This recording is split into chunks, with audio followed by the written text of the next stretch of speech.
যেটা এখানে প্রথম দিন বলেছিলাম যে আমরা না হয় এই কেসটায় সুপ্রিম কোর্টে হেরেছি, কিন্তু জিতলো কারা? এই প্রশ্নের উত্তর আপনারা যদি দিতে পারেন ভালো হয়, যে এই কেসটা তো হারলাম সুপ্রিম কোর্টে, তাহলে জিতলো কারা?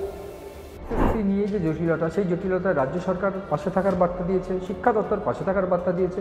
যে যাদের গায়ে কালি লাগেনি বা যারা অযোগ্য হিসেবে চিহ্নিত হয়নি, সেই সংখ্যাটা 17,206। এই 17,206 জন তারা কিন্তু স্কুলে যেতে পারবেন। সিএন ডিজিটাল আপনাদের স্বাগত। নমস্কার, আমি মণি ভট্টাচার্য। এই গোটা রাজ্যের যে চাকরিহারা শিক্ষক, অশিক্ষক, কর্মচারী, তারা ইতিমধ্যে আন্দোলন শুরু করেছেন এবং এসএসসির যে অফিস, সেই অফিসের বাইরে আন্দোলন করছেন, বিক্ষোভ প্রদর্শন করছেন। ঠিক সেই মুহূর্তে মেদিনীপুরে একটি প্রশাসনিক সভা থেকে তাদের পাশে দাঁড়ানোর বার্তা দিচ্ছেন মমতা বন্দ্যোপাধ্যায়। পাশাপাশি ঠিক তাদেরকে নিয়েই লড়াইয়ের বার্তা দিচ্ছেন রাজ্যের শিক্ষামন্ত্রী ব্রাত্য বসু। আমরা যদি দেখি এই গোটা ঘটনাচক্রে যদি লক্ষ্য রাখা যায়, দেখা যাবে এপ্রিল মাসের শুরুতেই সুপ্রিম কোর্টের রায় চাকরি গিয়েছিল এই 26,000 প্রায় শিক্ষক, অশিক্ষক, কর্মচারীর। বহু জল গড়িয়েছে, রিভিউ পিটিশন হয়েছে, আন্দোলন হয়েছে, এসএসসি দফতর অভিযান হয়েছে। এই যে ক্রমাগত বিক্ষোভ, প্রতিবাদ, তারপরেও রাজ্য সরকারের আবেদনে ইতিমধ্যে সুপ্রিম কোর্ট সাড়া দিয়েছে এবং রাজ্য সরকার কেবল নয়, মধ্যশিক্ষা পর্ষদের আবেদনে 7ই এপ্রিল মধ্যশিক্ষা পর্ষদ আবেদন করে এবং 17ই এপ্রিল সেই মামলার শুনানিতে রাজ্য রিভিউ পিটিশন করে। সেই রিভিউ পিটিশনে রাজ্য সরকার এই চাকরিহারা যারা শিক্ষক, তাদের পাশে দাঁড়ানোর সিদ্ধান্ত নিয়েছে সুপ্রিম কোর্টের নির্দেশ ছিল এরকমভাবে। এটাই স্পষ্ট হয়েছিল যে এই গোটা যে শিক্ষক রয়েছে, যারা নন টেন্টেড, যাদের গায়ে এখনও কোনো রকমভাবে কোনো দাগ লাগেনি বা এখনও অবধি তাদের অযোগ্য প্রমাণ করা যায়নি, তাদেরকে স্কুলে যাওয়ার নির্দেশ দিয়েছেন এবং স্কুলে গেলে মাইনে পাবে তারা। সেই মাইনেই দেওয়া হবে বলে মুখ্যমন্ত্রী মমতা বন্দ্যোপাধ্যায় ঘোষণা করেছেন। এই যে মুখ্যমন্ত্রী মমতা বন্দ্যোপাধ্যায়ের ঘোষণা এবং পাশাপাশি আইনি প্রক্রিয়ায় রাজ্য এবং শিক্ষা দপ্তর তাদের পাশে দাঁড়াবে, এমন বার্তাই কিন্তু দিচ্ছেন রাজ্যের শিক্ষামন্ত্রী, রাজ্যের মুখ্যমন্ত্রী মমতা বন্দ্যোপাধ্যায়। এর আগেও এই যে চাকরিহারা, তাদের নিয়ে বৈঠক করেছিলেন নেতাজি ইন্ডোরে। 7ই এপ্রিল সেই বৈঠকে তিনি পরিষ্কারভাবে, স্পষ্টভাবে বার্তা দিয়েছিলেন যে কারুর চাকরি যাবে না, আমরা সবার পক্ষে আছি, যারা যারা যোগ্য তাদের যে চাকরি, আমরা তাদের ব্যবস্থা করব।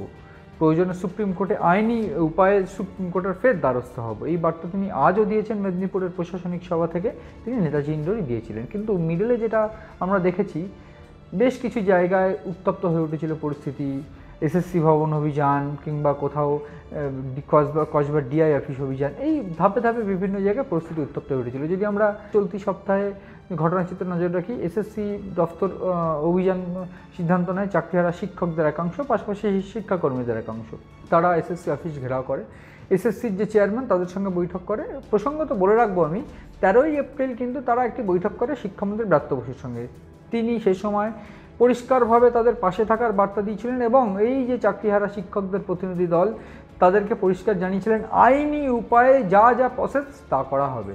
সেই বৈঠকে উপস্থিত ছিলেন এসএসসি চেয়ারম্যান সিদ্ধার্থ মজুমদার, পাশাপাশি উপস্থিত ছিলেন রামানুজ গঙ্গোপাধ্যায়, পর্ষদ সভাপতি। এই পর্ষদ সভাপতির যে উদ্যোগ, সেই উদ্যোগকে কিন্তু রাজ্য সরকার বাহবা দিয়েছে এবং আমি বলে রাখতে চাইব, পর্ষদের এই যে আবেদন, রিভিউ পিটিশন, সেই আবেদনের ভিত্তিতে কিন্তু বর্তমানে রাজ্যের যে শিক্ষার যারা চাকরিহারা শিক্ষক, তাদের কিন্তু ফের স্কুলে যাওয়ার নির্দেশ দিয়েছেন সুপ্রিম কোর্ট। এখন সবথেকে গুরুত্বপূর্ণ বিষয়, এই যে আন্দোলনটা ইতিমধ্যে চালিয়ে যাচ্ছেন, সেই আন্দোলন প্রত্যাহার করা কিংবা এসএসসি চেয়ারম্যানকে তারা ঘিরে রেখেছেন, এসএসসি দফতর ঘিরে রেখেছেন, সেই আন্দোলন প্রত্যাহার করে রাজ্যের উপর ভরসা রাখার দাবি বারবার করে তুলছে শিক্ষামন্ত্রী কিংবা মুখ্যমন্ত্রী মমতা বন্দ্যোপাধ্যায়। শিক্ষামন্ত্রী আজ প্রেসমিট করেছেন এবং প্রেসমিট করে পরিষ্কারভাবে জানিয়েছেন, যোগ্য যে সংখ্যাটা এখনও অবধি যে যাদের গায়ে কালি লাগেনি বা যারা অযোগ্য হিসেবে চিহ্নিত হয়নি, সেই সংখ্যাটা 17,206।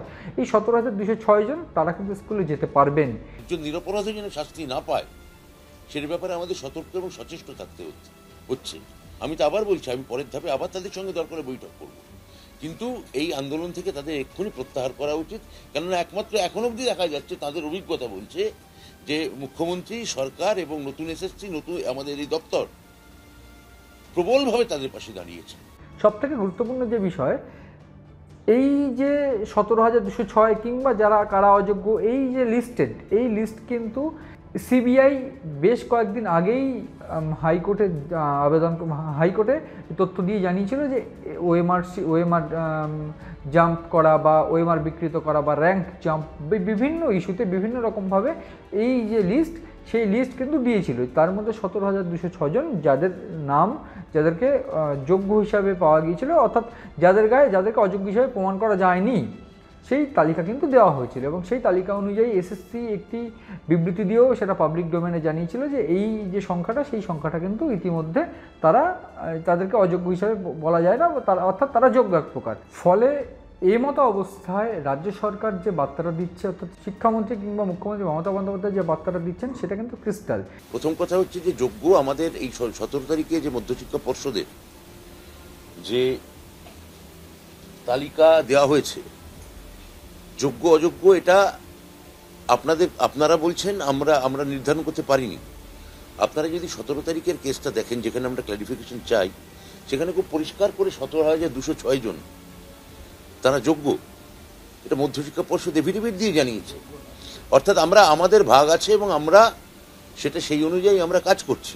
রাজ্য কিন্তু আইনি লড়াই লড়বে এবং রাজ্য আইনি লড়াই লড়লে পাশে থাকার বার্তা দিচ্ছে চাকরিহারা শিক্ষকদের। এই চাকরিহারা শিক্ষকরা যারা ইতিমধ্যে আন্দোলন করছেন, এই যারা নিজেদের যোগ্য দাবি করছেন এবং যোগ্য দাবি করে আন্দোলন করছেন, তাদের যে দাবি, তাদের তরফ থেকে দাবি করা হচ্ছে যে কারা যোগ্য। ইতিমধ্যে ব্রাত্য বসু প্রেসমিট করেছেন এবং ব্রাত্য বসু প্রেসমিট করে পরিষ্কার জানিয়েছেন যে এই তালিকা কিন্তু স্কুল শিক্ষা দপ্তর, এসএসসি স্কুল শিক্ষা দপ্তরকে দেবে এবং সেই হিসাবে আমরা তালিকা দিয়ে দেবো কারা স্কুলে যেতে পারবে। এই প্রসঙ্গে আরেকটা বিষয় আমি বলে রাখবো যে গতকাল কিন্তু একটা বিষয় আলোচনা এবং গতকাল একটা বিষয় কিন্তু হুলস্থুল পড়ে গিয়েছিল যে কমিশন, অর্থাৎ এসএসসি যেটা জানিয়েছিল, তারা একটি যারা চাকরিহারা শিক্ষক তারা বৈঠক করেছিল এসএসসি চেয়ারম্যানের সঙ্গে। সেই বৈঠকে কিন্তু গতকাল অর্থাৎ সোমবার পরিষ্কার করে দেওয়া হয়েছিল, বা সোমবার এসএসসি চেয়ারম্যান দাবি করেছিল যে তিনটে কাউন্সেলিং যে হয়েছিল, এই তিনটে কাউন্সেলিংয়ের তালিকা দেওয়া হবে। যদিও সেই অভিযোগ বা সেই দাবি কোনোভাবে মেনে নিতে চায়নি চাকরিহারারা, সেই দাবি কিন্তু, অর্থাৎ এই গোটা বিষয়টা আজ কিন্তু নস্যাৎ করলেন ব্রাত্য বসু এবং ব্রাত্য বসু সেই বিষয়ে নস্যাৎ করে পরিষ্কার করে জানালেন যে এই কাউন্সেলিং বা কোন কাউন্সেলিং হয়েছে এই সংক্রান্ত কোনো তথ্য আমরা দেব না। যদি এই গোটা যে কে যোগ্য কে অযোগ্য এই তালিকাটা আমরা দিতে পারতাম, কিন্তু আইনি প্রক্রিয়ায় আমরা দিতে পারছি না, কারণ সুপ্রিম কোর্ট যে নির্দেশ দিয়েছে যে যোগ্য যারা, নন টেন্টেড যাদের গায়ে এখন অবধি কোনো দাগ নেই, তাদেরকে স্কুলে যাওয়ার নির্দেশ দেওয়া হয়েছে। ফলে যোগ্য কারা অযোগ্য সেই সুপ্রিম কোর্টই কিন্তু সেই লিস্ট দিয়ে দিয়েছে, বা সুপ্রিম কোর্টের কাছেই সেই লিস্ট রয়েছে যে এখন অবধি কাদের গায়ে দাগ নেই, তাদেরকে কিন্তু স্কুল যাওয়ার নির্দেশ দেওয়া হয়েছে। ফলে আমরা এই মুহূর্তে দাঁড়িয়ে ওএমআর দিয়ে কোনোভাবে বা ওএমআর প্রকাশ করে বা কোনো রকমভাবে আইনি জটিলতার মধ্যে পড়তে চাই না এবং সুপ্রিম কোর্টের নির্দেশ ছাড়া কোনো সিদ্ধান্ত এই মুহূর্তে নেব না, এই বিষয়টা কিন্তু পরিষ্কার করে দেওয়া হয়েছে। ফলে সব মিলিয়ে এই যে জটিলতা, এই রাজ্যের যে চাকরিহারা বা এসএসসি নিয়ে যে জটিলতা, সেই জটিলতায় রাজ্য সরকার পাশে থাকার বার্তা দিয়েছে, শিক্ষা দপ্তর পাশে থাকার বার্তা দিয়েছে, মুখ্যমন্ত্রী অর্থাৎ মমতা বন্দ্যোপাধ্যায় এবং শিক্ষামন্ত্রী ব্রাত্য বসুও পাশে থাকার বার্তা দিয়েছে এবং আইনি লড়াই করে সেই চাকরি বা সেই দাবি ছিনিয়ে আনার বিষয় কিন্তু তিনি উল্লেখ করেছেন। পাশাপাশি এই গোটা প্রক্রিয়াকে বিরোধীরা কটাক্ষ করেছে দুর্নীতি দিয়ে এবং দুর্নীতির অভিযোগ কিন্তু বিরোধীরা করছে বারবার। এবং সব মিলিয়ে এই গোটা পরিস্থিতিতে কীভাবে রাজ্য এবং শিক্ষা দপ্তরের সহযোগিতায় উদ্ধার হয় বা জটিলতা কাটে এই এসএসসির যে প্যানেলের এবং এই চাকরিহারাদের সমস্যার সমাধান হয়, সে বিষয়ে কিন্তু নজর রয়েছে আমাদের। নজর রাখুন আপনারাও সিএন ডিজিটালের পাতায়।